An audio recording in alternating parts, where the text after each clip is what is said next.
વર્ષ 2019ના જાતીય સતામણીના કેસ વખતે અલ્હાબાદ હાઈકોર્ટના ન્યાયાધીશો રાહુલ ચતુર્વેદી અને નંદપ્રભા શુક્લાએ ટિપ્પણી કરતા કહ્યું કે કાયદો ભલે મહિલાઓની સુરક્ષાના હિતમાં બનાવ્યો હોય પણ દર વખતે પુરુષો જ ખોટા હોય તેવું જરૂરી નથી। નમસ્કાર, ટકાટક મીડિયામાં આપની સાથે હું છું જાનવી।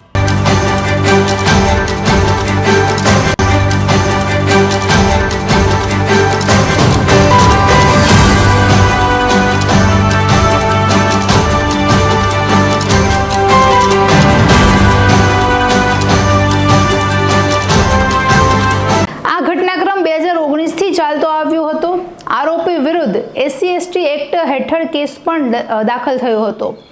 પીડિતાએ આરોપ લગાવ્યો કે જે વ્યક્તિ જે આરોપી છે તેમણે જાતીય સંબંધ તેમની સાથે બાંધ્યા, લગ્ન કરવાનું વચન આપ્યું પણ છેલ્લે એમણે લગ્ન કરવાની વાત આવી ત્યારે ઇનકાર કરી દીધો।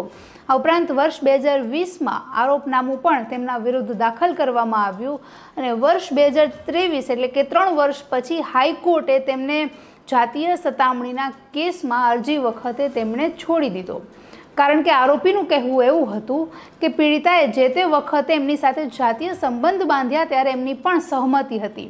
ઉપરાંત જ્યારે લગ્ન કરવાની વાત આવી ત્યારે કારણ એ હતું કે પહેલાં પીડિતાએ પોતાની જાતિ અલગ કહી હતી ને જ્યારે લગ્ન કરવાની વાત આવી ત્યારે તેમણે કહ્યું કે હું યાદવ જાતિની નથી। આ વાતની ખબર પડતા આરોપીએ તેમની સાથે લગ્ન કરવાની ના પાડી દીધી। ઉપરાંત બાદમાં એવી પણ વાતની માહિતી મળી કે જે પીડિતા છે તેમના ઓલરેડી 2010માં એક વખત લગ્ન થઈ ગયા હતા। 2 વર્ષ સુધી તેઓ તેમના પતિ સાથે રહ્યા અને ત્યારબાદ તે એકલા રહેવા લાગ્યા।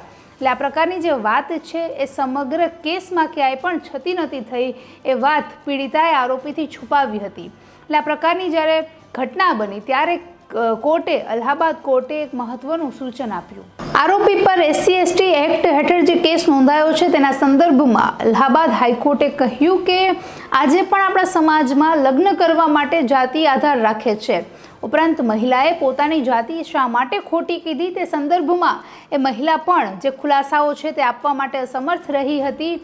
પણ ઉપરાંત વધુમાં કોર્ટે એવું પણ કહ્યું કે હર વખતે પુરુષ જ ખોટા હોય તેવું પણ જરૂરી નથી।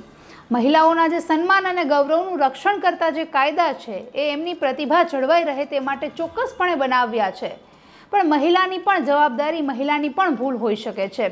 તો એ બાબતે જે પણ નિર્ણય હશે, જે પણ તથ્ય હશે તે બાજુ કોર્ટ અને કાયદો બંને નમશે તેવી તકેદારી કોર્ટે પણ આપી હતી। નમસ્કાર।